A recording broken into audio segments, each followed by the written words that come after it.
Hello students, हम लोग chemistry में सॉल्ट्स पढ़ रहे थे और सॉल्ट्स में लास्ट क्लास में हमने जो सॉल्ट कंप्लीट कर लिया था इट वाज बेकिंग सोडा। और बेकिंग सोडा को हम पूरी तरीके से जान चुके हैं, उसके खूब सारे यूजेस भी जान चुके हैं। और आज की क्लास में हम स्टार्ट करेंगे एक नेक्स्ट सॉल्ट। और जो नेक्स्ट सॉल्ट हम स्टार्ट करने जा रहे हैं इसका नाम सुनिएगा आप लोग ध्यान से। इसका नाम है वॉशिंग सोडा। कौन सा सोडा हम पढ़ने जा रहे हैं?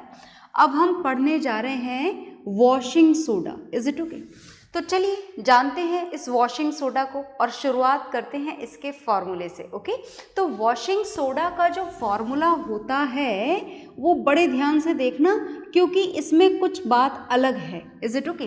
तो सोडियम कार्बोनेट सिर्फ ये फॉर्मूला नहीं होता, इसके आगे कुछ और भी होता है। इसके आगे अटैच होते हैं 10 मॉलिक्यूल्स ऑफ वाटर। किसके 10 मॉलिक्यूल्स अटैच होते हैं?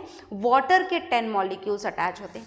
अब ये वाटर के मॉलिक्यूल्स कैसे अटैच होते हैं, इनका क्या रोल होता है, ये मैं आपको बताने जा रही हूँ, सुनिएगा ध्यान से। Is it okay? तो पहले तो हम इसका नाम लिख लें। नाम तो लिख चुके हैं washing soda, but that is it's common name. वो उसका कॉमन नेम है, हमें इसका स्टैंडर्ड नेम लिखना है। Is it okay? Which is used in chemistry. So look here, this is standard name of this salt is Na2CO3 is sodium carbonate, है ना जी। Sodium carbonate तो सिर्फ Na2CO3 का नाम हुआ, 10H2O का नाम भी तो लिखना है, तो चलिए वो भी लिख देते हैं। इस 10H2O का नाम है, 10 के लिए हमने लगाया है यहाँ पर डेका और वाटर मॉलिक्यूल्स के लिए हम यहाँ पर लगाते हैं हाइड्रेटेड। Is it okay? क्या लगाते हैं? हाइड्रेटेड। तो यहाँ पर डेका किसको रिप्रेजेंट कर रहा है? यहाँ पर डेका रिप्रेजेंट कर रहा है 10 मॉलिक्यूल्स ऑफ वाटर को। Is it okay? तो क्या फॉर्मूला मिला हमें वॉशिंग सोडा का? लिखा हुआ है आपके सामने और इसका नाम भी लिखा हुआ है आपके सामने। तो चलिए थोड़ा सा और जानते हैं और हमें क्या जानना है इसके बारे में कि आखिर यहाँ पर ये जो 10 मॉलिक्यूल्स आपने देखे वाटर के, इसको क्या बोला जाता है, सुनिएगा।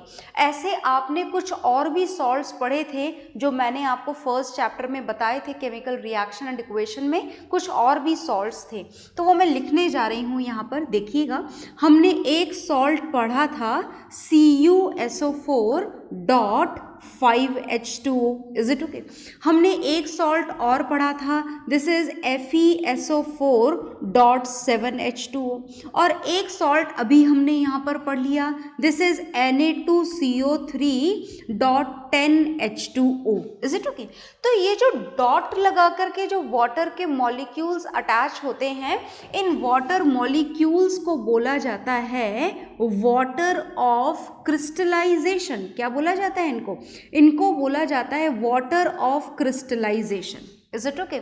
अब ये वाटर ऑफ क्रिस्टलाइजेशन का क्या मतलब है वो मैं आपको थोड़ी सी देर में समझाती हूँ, but as you can see all these salts are having this water of crystallisation, therefore these salts are known as hydrated salts. क्या बोला जाता है इन सॉल्ट्स को? इन सॉल्ट्स को बोला जाता है हाइड्रेटेड सॉल्ट्स। क्या बोलते हैं हम इनको? Hydrated salts. Is it okay?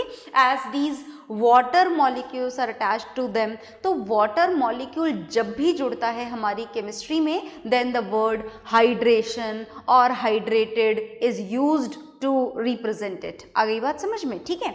तो ये वाटर जो यहाँ पर अटैच है, जैसा कि यहाँ पर नाम में रिप्रेजेंटेड है कि these are the water of crystallisation, मतलब ये जो पानी के मॉलिक्यूल अटैच हैं ये इस सॉल्ट को वेट नहीं कर रहे हैं। मतलब ये इसका मतलब नहीं है कि आपने यहाँ पर कॉपर सल्फेट का एक्वस सॉल्यूशन लिया हुआ है, नहीं। यहाँ पर ये जो पानी के मॉलिक्यूल हैं ये इसको कौन सा शेप प्रोवाइड करते हैं? यहाँ पर ये पानी के मॉलिक्यूल इन सॉल्ट्स के क्रिस्टल्स बनाने में हेल्पफुल होते हैं। किस में हेल्पफुल होते हैं? क्रिस्टल्स बनाने में। तो याद रखिएगा आप कि dot 10H2O, dot 7H2O, dot 5H2O doesn't mean that these salts are present in the liquid state or in their aqueous solution, ये salt यहाँ पर इनके aqueous solution में या फिर liquid state में present नहीं होते हैं। आ गई बात समझ में? ये बिल्कुल भी प्रेजेंट नहीं होते हैं। ये किस फॉर्म में प्रेजेंट होते हैं? ये बिल्कुल परफेक्ट सॉलिड क्रिस्टल्स की फॉर्म में प्रेजेंट होते हैं। किस फॉर्म में प्रेजेंट होते हैं? सॉलिड क्रिस्टल की फॉर्म में। और अगर आप इनके कलर भूल गए हो तो मैं याद दिला दूं, ये जो कॉपर सल्फेट के साथ में यहाँ पर 5 मॉलिक्यूल अटैच हैं, ये यहाँ पर जुड़े हुए 5 मॉलिक्यूल इस सॉल्ट को 2 काम करते हैं। एक तो कलर प्रोवाइड करते हैं विच इज़ ब्लू, और साथ ही साथ में क्रिस्टल शेप भी प्रोवाइड करते हैं। Is it okay? तो इस कॉपर सल्फेट मॉलिक्यूल के साथ में, सॉल्ट के साथ में ये जो डॉट 5H2O लगा है, इसके 2 काम हैं। एक तो ये इस सॉल्ट को ब्लू कलर का बना देता है और दूसरा इसका शेप कैसा प्रोवाइड कर देता है? पाउडर्ड शेप से ये किस में कन्वर्ट हो जाते हैं? क्रिस्टल्स में कन्वर्ट हो जाते हैं। Is it okay? And because of that only these water molecule are known as water of crystallisation.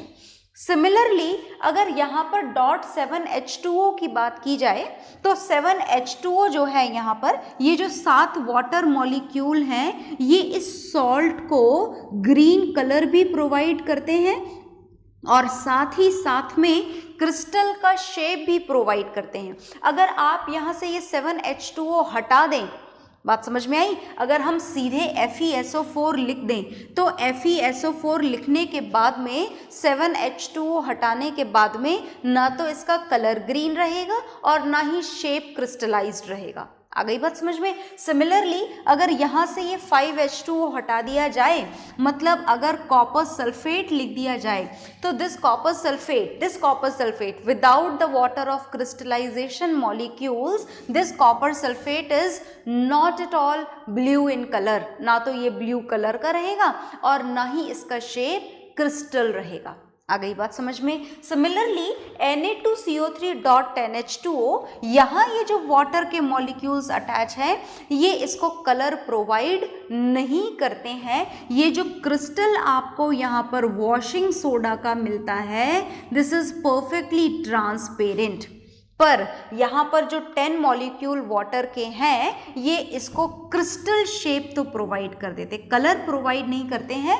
पर as these are the molecules of water of crystallisation, तो जो वॉशिंग सोडा का क्रिस्टल होता है दैट इज ट्रांसपेरेंट। और अगर आप इसमें से वाटर ऑफ क्रिस्टलाइजेशन निकाल दें, Na2CO3 बना दें, इज इट ओके? तो ये जो होता है, ये कौन से कलर का पाउडर होता है? वाइट कलर का।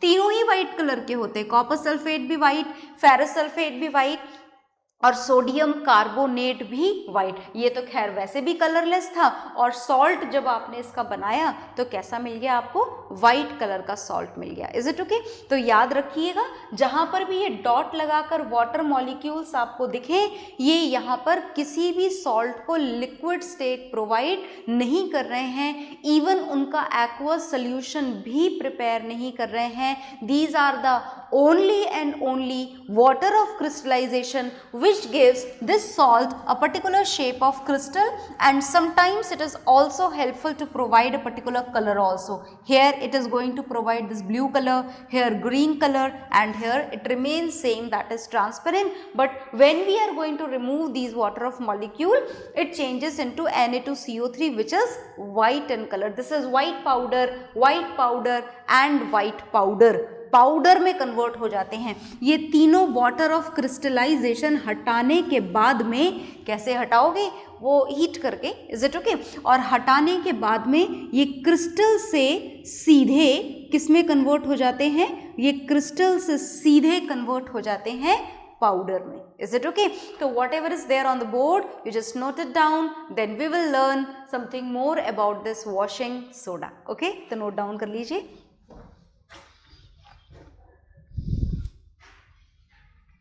हाँ जी, तो नोट डाउन आपने कर लिया होगा। नोट डाउन ज़रूर करें। देखो, मैं आपको बार बार बोलती हूँ इस बात को, आप बहुत प्रॉपरली जो भी आपको पढ़ाया जा रहा है उसको आप नोट डाउन करने का काम ज़रूर करेंगे। तो फाइनली अब हम पढ़ने जा रहे हैं फुल डिटेल में, और हम क्या पढ़ने जा रहे हैं फुल डिटेल में? हमारा next salt, is it okay? And this next salt is washing soda. कौन सा सॉल्ट हम पढ़ने जा रहे हैं? हम पढ़ने जा रहे हैं वॉशिंग सोडा। तो चलिए वॉशिंग सोडा हम शुरू करते हैं। ओके, तो सबसे पहले हमें सॉल्ट्स में क्या पढ़ना है? सबसे पहले हमें पढ़ना है सॉल्ट्स में उनकी प्रिपरेशन, कि आखिर इस सॉल्ट को प्रिपेयर कैसे किया जाता है। तो यहाँ जो वॉशिंग सोडा की प्रिपरेशन है वो एक स्टेप में कंप्लीट नहीं होगी, तो फिर कितनी स्टेप में होगी? ये वॉशिंग सोडा की प्रिपरेशन 3 स्टेप में जाकर के कंप्लीट होगी। तो हम सबसे पहले फर्स्ट स्टेप पढ़ने जा रहे हैं, और ये जो मैं फर्स्ट स्टेप आपको यहाँ पर बताने जा रही हूँ, this is exactly same as we did in the preparation of baking soda. Is it okay? Exactly same step is there. That means for the preparation of washing soda first baking soda has to be prepared. Is it okay? तो चलिए हम शुरुआत करते हैं first step की। And this first step क्या करना है आपको? जैसा कि बता दिया गया है आपको कि बेकिंग सोडा प्रिपेयर करना है, तो हम बेकिंग सोडा प्रिपेयर करने जा रहे हैं। And for that first we have to use the aqueous concentrated solution of sodium chloride which is also known as brine solution. नाम मत भूलिएगा। Is it okay? अब आपने जब इस ब्राइन सोल्यूशन के अंदर आपको यहाँ पर कौन सी चीजें पास करवानी है? 2 गैसेस हमको यहाँ पर पास करवानी है। One of them is NH3, नाम याद है ना NH3 का? NH3 इज अमोनिया, और अमोनिया के साथ में जो नेक्स्ट गैस हमें पास करवानी है दिस इज कार्बन डाइऑक्साइड। तो सबसे पहले हमने यहाँ पर इसके लिए क्या काम में लिया? सबसे पहले हमने काम में लिया सोडियम क्लोराइड, और इसका एक्वस सोल्यूशन बनाया हमने, और फिर हमने ली यहाँ पर gas, and this is ammonia gas, and the next gas is carbon dioxide gas which is well known, हम बहुत अच्छे से जानते हैं। Is it okay? And when these 4 reactants are going to react with each other, then we will get the 2 product as we did it in the last class also. So what will be the products formed here? Look here. तो first product जो बनेगा वो बनेगा NH4Cl. This NH4Cl can be written as ammonium chloride. देखो मैं आपके लिए नाम लिख रही हूँ बार बार, और ऐसा इसलिए कर रही हूँ ताकि ये काम करना आप एग्जाम्स में ना भूलें। You have to write down the names always of the reactant as well as of the product also. Is it okay? This is the first priority of the reaction, and the second priority is to balance the reaction. Always write down a balanced chemical equation in the exams. Okay? Now the next product is the required one which we want to obtain first for the preparation of washing soda. So this is sodium hydrogen carbonate, sodium bicarbonate भी आप इसे लिख सकते हैं, जो आपको पसंद हो। 3 नाम आपको इसके पता लग चुके हैं। This is sodium bicarbonate as well as sodium hydrogen carbonate, and can also be written as baking soda. आप बेकिंग सोडा भी बोल सकते हैं इसे। Is it okay? चलिए, तो this is the first step done. Baking soda is ready. पर क्या हमको बेकिंग सोडा चाहिए? नहीं, हमें वॉशिंग सोडा चाहिए, जिसका फॉर्मूला वो लिखा हुआ है ऊपर। मतलब next step has to be done, and this step second is, क्या करना है आपको स्टेप सेकेंड में? बहुत ध्यान से देखिएगा। In this step second thermal decomposition has to be done. अब आपको थर्मल डीकम्पोजिशन करवाना है, बहुत ध्यान से देखना।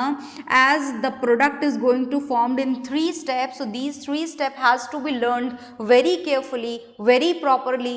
So look here, now what has to be done? This is the thermal decomposition. किसका करवाना है हमको थर्मल डीकम्पोजिशन? थर्मल डीकम्पोजिशन हमें करवाना है NaHCO3 का।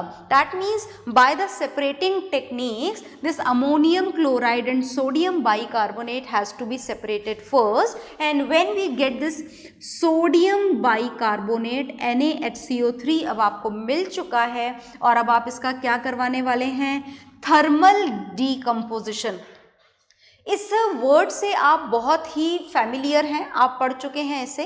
थर्मल डीकम्पोजिशन का मतलब this reactant is going to change into 2 or more product and for this decomposition thermal, it has to be thermal decomposition, that means heat has to be supplied, this compound has to be heated। आपको इस compound को क्या करना है, heat करना है। कौन से कंपाउंड को, इसको। कौन है ये, वो नाम आप चाहें तो लिख दें, और देखो मैं हर बार नया नाम लिख देती हूँ ताकि आपको याद रहे कि ये भी इसी का नाम है, baking soda. Is it okay? और बेकिंग सोडा को आप क्या करने जा रहे हैं अब, हीट। क्या होने वाला है इसका, थर्मल डीकम्पोजिशन। पता है कितने प्रोडक्ट मिलेंगे, 3 प्रोडक्ट। तो लिख दूं मैं आपके सामने 3 प्रोडक्ट, लिख देती हूँ, मैं लिख देती हूँ, आप भी लिखिएगा और लर्न भी करिएगा। तो जो फर्स्ट प्रोडक्ट आपको मिलेगा यहाँ पर, this is Na2CO3, sodium carbonate. जो सेकेंड प्रोडक्ट आपको मिलेगा यहाँ पर, this is water, and third product is carbon dioxide gas. तो ये हमें मिला है sodium carbonate without water molecules. तो ये जो सोडियम कार्बोनेट मिला है, इसकी बातें मैं आपको पहले ही बता चुकी हूँ, that this is white coloured powder. क्या ये वॉशिंग सोडा है, no not at all. Washing soda तो बनाना है ना, बनाना पड़ेगा वॉशिंग सोडा। तो आपकी अभी 2 स्टेप कंप्लीट हो गई हैं, वॉशिंग सोडा बनना अभी बाकी है। पहले आप इसे नोट डाउन कर लें, फिर मैं आपको बताती हूँ कि अब इसमें वाटर के मॉलिक्यूल कैसे ऐड किए जाएंगे। ओके, तो आप इसे पहले नोट डाउन कर लीजिए। ओके, तो आपने नोट डाउन कर लिया होगा, पॉज करके नोट डाउन करना है ना। मैं उधर गई और आ गई, मुझे पता है आप इतनी जल्दी नोट डाउन नहीं कर सकते हैं, तो आप है ना पॉज कर दिया करें। मेरे उधर जाने का मतलब है आप इसको पॉज करें और पॉज करके नोट डाउन करें। ओके, तो ये step 2 steps are done. 2 step हो चुकी हैं, पर 2 स्टेप के बाद में भी हमको अभी तक वॉशिंग सोडा नहीं मिला है। तो चलिए वॉशिंग सोडा ऑब्टेन करते हैं, सुनिएगा ध्यान से। तो स्टेप 3 हम करने जा रहे हैं, और ये जो स्टेप 3 है, third step, this third step is the crystallisation of sodium carbonate. अब आपको क्या करना है, आपको क्रिस्टलाइजेशन करवाना है। किसका क्रिस्टलाइजेशन करवाना है, आपको करवाना है सोडियम कार्बोनेट का क्रिस्टलाइजेशन। पाउडर्ड फॉर्म में मिला है, बहुत ध्यान से सुनिएगा हर बात को, क्योंकि पढ़ते हम किसी चीज़ को कहीं पर है, पूछी कहीं जाती है किसी और ही तरीके से। तो हमारे कॉन्सेप्ट बहुत क्लियर होने चाहिए। Is it okay? तो ये जो मिला है हमें, ये क्या मिला है, अच्छा इसका एक नाम मैं आपको और बताना चाहूँगी, this is also known as anhydrous sodium carbonate. इसको हम एनहाइड्रस सोडियम कार्बोनेट भी बोलते हैं। एनहाइड्रस का मतलब क्या है, without water, water is not added to it. Is it okay? तो ये जो एनहाइड्रस सोडियम कार्बोनेट है, कौन से कलर का पाउडर है ये, वाइट पाउडर है ये। और अब आप इसमें क्या ऐड, पावर नहीं है, पाउडर है, तो पाउडर लिख लेते हैं हम यहाँ पर, दिस इज वाइट पाउडर। और इस वाइट पाउडर के अंदर हमको यहाँ पर क्या ऐड करने हैं, हमको ऐड करने हैं 10 मॉलिक्यूल्स ऑफ वाटर। ऐड हो जाएंगे, धीरे धीरे मिक्स हो जाएंगे। Is it okay? और मिक्स होकर के धीरे धीरे ये किस में चेंज हो जाएगा, क्रिस्टल में चेंज हो जाएगा। सोडियम कार्बोनेट वॉशिंग सोडा के क्रिस्टल में चेंज हो जाएगा, and finally we get this washing soda. ये मिल गया आपको आपका वॉशिंग सोडा, है ना। क्या नाम है इसका, वॉशिंग सोडा तो नाम है ही सही, पढ़ रहे हैं हम बार बार। और दूसरा नाम क्या है, दूसरा स्टैंडर्ड नेम है सोडियम कार्बोनेट, तो इसका हो गया। और 10H2O का क्या हो जाएगा, 10H2O का हो जाएगा Deka hydrated. Is it okay? So finally the preparation of washing soda is done in 3 steps. You note down this step also, then we will know the uses of this washing soda. इसके uses जानेंगे हम लोग। तो आपने note down कर लिया होगा, note down आप ज़रूर करेंगे। ओके, तो स्टेप थर्ड हमारी कंप्लीट हो गई है और वॉशिंग सोडा भी रेडी हो गया है। और ये जो वॉशिंग सोडा, इसका नाम अब ये वाला मैं हटाने जा रही हूँ क्योंकि अभी तक आप नोट कर चुके होंगे। और अब हम पढ़ने वाले हैं इसके केमिकल प्रॉपर्टीज़ पढ़ेंगे और फिर यूजेस पढ़ेंगे। Is it okay? सबसे पहले हम पढ़ेंगे इसकी केमिकल प्रॉपर्टीज़। किसकी केमिकल प्रॉपर्टीज़ हम पढ़ने जा रहे हैं, देखिएगा ध्यान से। We are going to learn about the chemical properties of washing soda. दो ही केमिकल प्रॉपर्टी पढ़नी है, सिर्फ दो रिएक्शन। ओके, तो चलिए पढ़ते हैं हम दो रिएक्शन। देखिएगा ध्यान से, जो फर्स्ट हम पढ़ने जा रहे हैं, this first is the exposure of air. हम एयर का एक्सपोजर पढ़ने जा रहे हैं। मतलब समझ में आया? मतलब बस इतना सा है कि अगर इस Na2CO3.10H2O को एक्सपोज कर दिया जाए, खुला छोड़ दिया जाए, किसमें खुला छोड़ दिया जाए? एयर में खुला छोड़ दिया जाए, एक्सपोज कर दिया जाए, एयर के सामने खुला छोड़ दिया जाए, ढक्कन खोल के रख दिया जाए। अगर इसका क्रिस्टल्स ऐसे ही छोड़ दिए जाएं, खुले छोड़ दिए जाएं, then what would happen?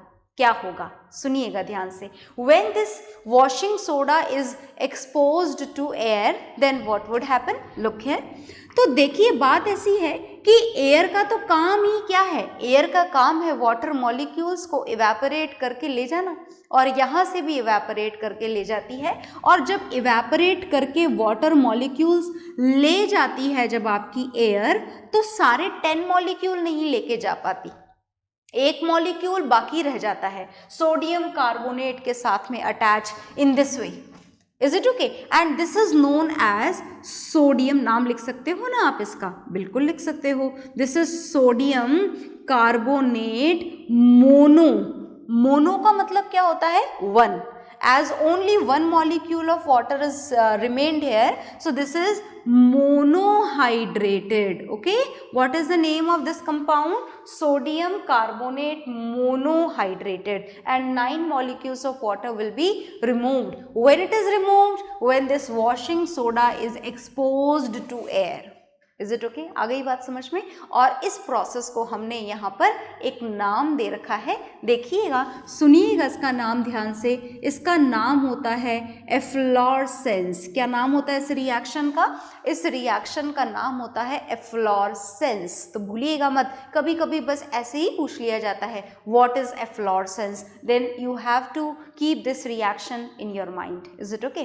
And one more chemical property is there. First you note it down, then we will learn the second one. Okay?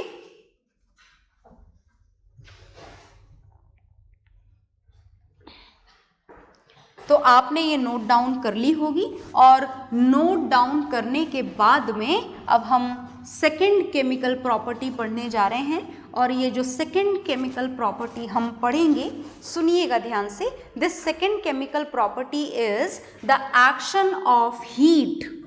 किसका एक्शन पढ़ना है अब आपको? अब आपको हीट भी करना है। एक्सपोज तो करना ही है एयर के सामने, खुला तो छोड़ना ही है, और खुला छोड़ने के साथ साथ आपको हीट भी करना है। किसको हीट करना है? वॉशिंग सोडा को। पता है ना वॉशिंग सोडा का पूरा नाम? बिल्कुल पता है। This is Na2CO3.10 molecules of water which is transparent crystal, and the name is sodium carbonate decahydrated. Is it okay? So this is sodium carbonate, and 10 के लिए हमने क्या यूज करा है? डेका। और वाटर मॉलिक्यूल्स के लिए क्या यूज किया है? Hydrated. Now it is exposed to air with the presence of heat. जो लास्ट वाली रिएक्शन आपने देखी थी, जिसे आपने एफ्लोरेसेंस नाम दिया था, उसमें हमने एक्सपोज तो किया था, डब्बे को खुला तो छोड़ा था, क्रिस्टल्स वाले डब्बे को, पर हमने वहाँ पर हीट प्रोवाइड नहीं करी थी। यहाँ पर एक्सपोज भी करना है और हीट भी करना है, तो आप समझ गए होंगे क्या होगा कि वहाँ पर जो एक मॉलिक्यूल वाटर का बचा रह गया था, यहाँ वो भी नहीं बचने वाला है। इसका मतलब कि सारे के सारे जो वाटर मॉलिक्यूल्स हैं, कितने हैं सारे water molecules? 10 water molecules, all are going to be removed. सारे वाटर मॉलिक्यूल रिमूव हो जाएंगे, राइट। और जब सारे वाटर मॉलिक्यूल रिमूव हो जाएंगे तो हमारे पास में बचेगा Na2CO3। इसकी सारी बातें याद है ना आपको? मैं दोबारा से याद दिला देती हूँ। इसका नाम है एनहाइड्रस सोडियम कार्बोनेट। आप सिर्फ सोडियम कार्बोनेट भी लिख सकते हैं, पर एनहाइड्रस लिखें तो ये इसकी कंडीशन भी बता देता है that no water molecule is left. Is it okay? अच्छा, एक बात और सुनिएगा, एक नाम और है इसका, इसको सोडा ऐश भी बोलते हैं। Is it okay? आ गई बात समझ में? और सोडियम कार्बोनेट तो इसका नाम है ही सही। कौन से कलर का पाउडर होता है ये? This is white powder. और ये क्या होता है? ये क्रिस्टल है। तो आप समझ गए ना, याद आ गई ना आपको बात कि क्रिस्टल शेप में कौन मेंटेन रख रहा है इसको? These crystallisation water molecules. Is it okay? ये हटाए, क्रिस्टल कन्वर्ट हो गया। किस में कन्वर्ट हो गया? पाउडर्ड स्ट्रक्चर में कन्वर्ट हो गया। तो आप इसे नोट डाउन कर लीजिए। This is the property, another property of washing soda. Okay,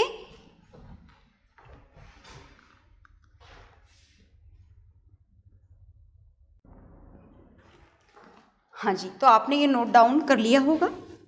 इसको नोट डाउन करने के बाद में हमें अब पढ़ने हैं वॉशिंग सोडा के यूजेस। क्या पढ़ेंगे हम? इसके यूजेस पढ़ेंगे। तो चलिए यूजेस पढ़ते हैं हम इसके। यूजेस क्या होते हैं वॉशिंग सोडा के? सुनिएगा ध्यान से। क्या क्या यूजेस आपको इसके याद रखने हैं? Uses of washing soda. तो पहला यूज है इसका, जो इसका नाम है, मतलब वॉशिंग पर्पस के लिए डिटर्जेंट की तरह आप इसे काम में ले सकते हैं। तो मैं यहाँ पर लिख देती हूँ, it can be used as a cleansing agent. Is it okay? आ गई बात समझ में? क्लीजिंग एजेंट की तरह आप इसे काम में ले सकते हैं। दूसरा जो इसका यूज है, that it is used to remove the permanent hardness of water. Is it okay? जो परमानेंट हार्डनेस होती है पानी के अंदर, परमानेंट हार्डनेस का मतलब तो समझते हैं ना?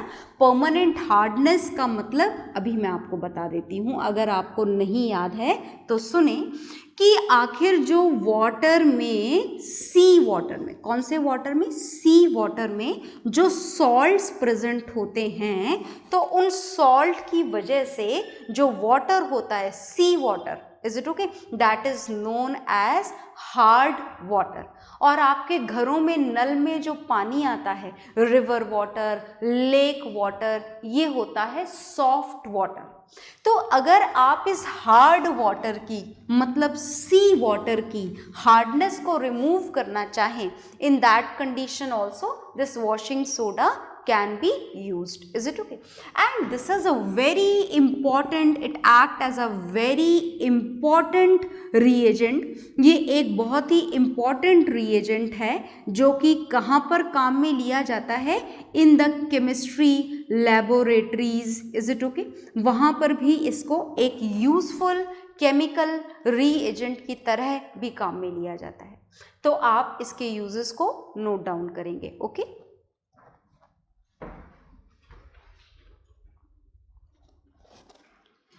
तो आपने ये नोट डाउन कर लिया होगा। और नोट डाउन करने के बाद में हमारा जो वॉशिंग सोडा है वो कंप्लीट हो चुका है। और वॉशिंग सोडा के बाद में हम नेक्स्ट जो सॉल्ट पढ़ने जा रहे हैं, दिस इज वेरी इंपॉर्टेंट, बहुत इंपॉर्टेंट सॉल्ट है। सुनिएगा ध्यान से। जो नेक्स्ट सॉल्ट हम पढ़ने जा रहे हैं, this is plaster of Paris. Plaster of Paris, जिसे इन शॉर्ट आप POP भी बोलते हैं। फॉर्मूला देखें इसका, चलिए फॉर्मूला भी देखते हैं।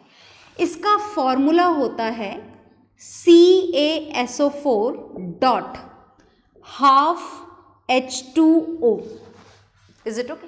CaSO4 डॉट हाफ H2O, तो फिर इसका नाम तो कुछ और होगा, ये तो कॉमन नेम है प्लास्टर ऑफ पेरिस, तो उसका स्टैंडर्ड नेम भी लिख लेते हैं। देखिए इसका स्टैंडर्ड नेम क्या होगा, कैल्शियम सल्फेट। CaSO4 का नाम क्या हो जाएगा, कैल्शियम सल्फेट, और हाफ H2O का मतलब क्या हो जाएगा, हाफ का मतलब हेमी हाइड्रेटेड। तो यहाँ पर इस हाफ H2O का वही रोल है जो वाटर ऑफ क्रिस्टलाइजेशन का रोल होता है। आ गई बात समझ में? ये हेमी का मतलब क्या है, हाफ। अब ये हाफ मॉलिक्यूल का मतलब आपको समझ में आ रहा है? हाफ मॉलिक्यूल तो किसी चीज़ का कभी हो ही नहीं सकता। तो यहाँ पर हाफ मॉलिक्यूल का मतलब क्या है, यहाँ पर हाफ मॉलिक्यूल का मतलब है कि with one molecule of calcium sulphate half molecule of water is attached. That means one molecule of water is there which is going to be shared by the two molecules of calcium sulfate। तो water molecule whole number में ही है, पर अगर हम एक के साथ में उसका प्रपोर्शन फाइंड आउट करना चाहें then only half molecule is remain attach to it. Is it okay? तो चलिए सबसे पहले हम पढ़ते हैं इसकी मेथड ऑफ प्रिपरेशन। और जब आप इसकी मेथड ऑफ प्रिपरेशन पढ़ेंगे तो बहुत ध्यान से सुनना, बड़ी सिंपल सी एक ही रिएक्शन में ये प्रिपेयर हो जाने वाला है।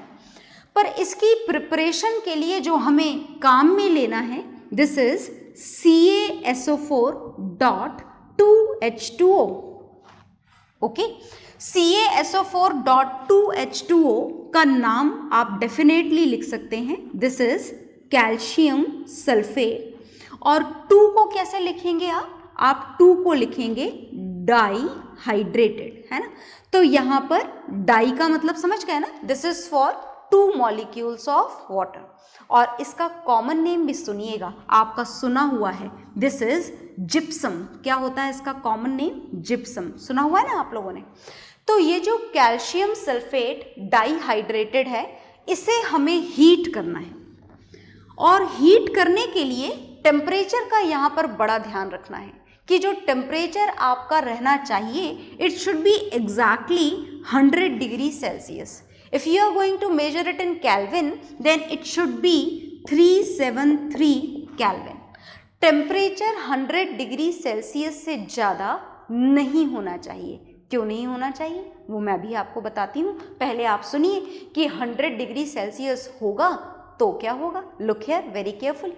When it is heated at this temperature then it changes into calcium sulphate dot half H2O and 1.5 molecule of water will be removed. Is it okay? मतलब आपको आपका प्रोडक्ट मिल गया, दिस इज POP मिल गया। अब क्वेश्चन ये है कि 100 degree Celsius से ऊपर क्यों नहीं जाना चाहिए टेम्परेचर, है ना। तो देखो बात ऐसी है, if the temperature is raised more than 100 degree Celsius, in that condition the remaining half molecule of water will also be removed. That means you will get the calcium sulfate only, which cannot act like the POP. Okay, so this is the only reason that the temperature should not be increased more than 100 degree Celsius. तो आप इसकी method of preparation note down कर लीजिए।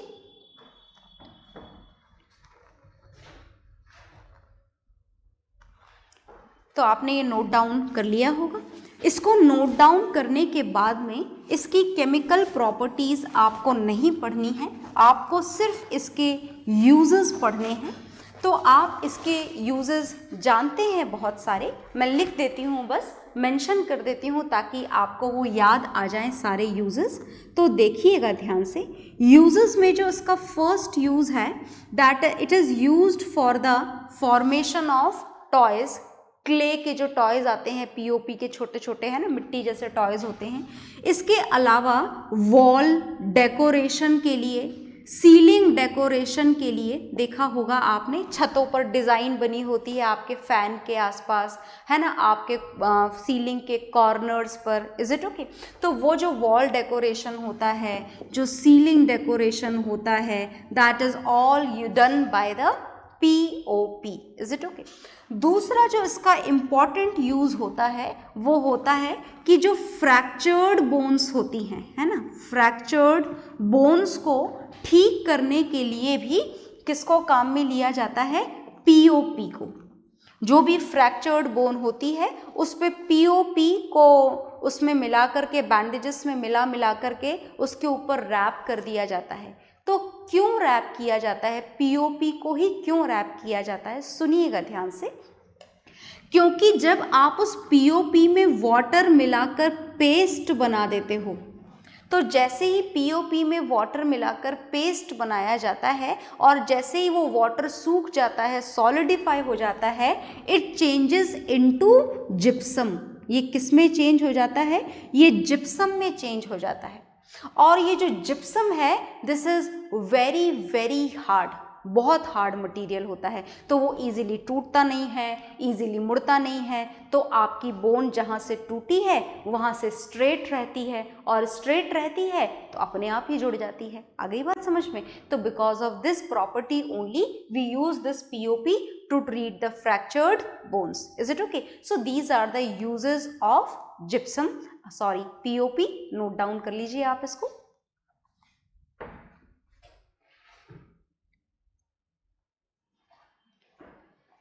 तो आपने ये note down कर लिया होगा। और POP के साथ में ही हमारा ये जो चैप्टर है, इस चैप्टर में जितने भी सॉल्ट्स हमको पढ़ने थे हम पढ़ चुके हैं।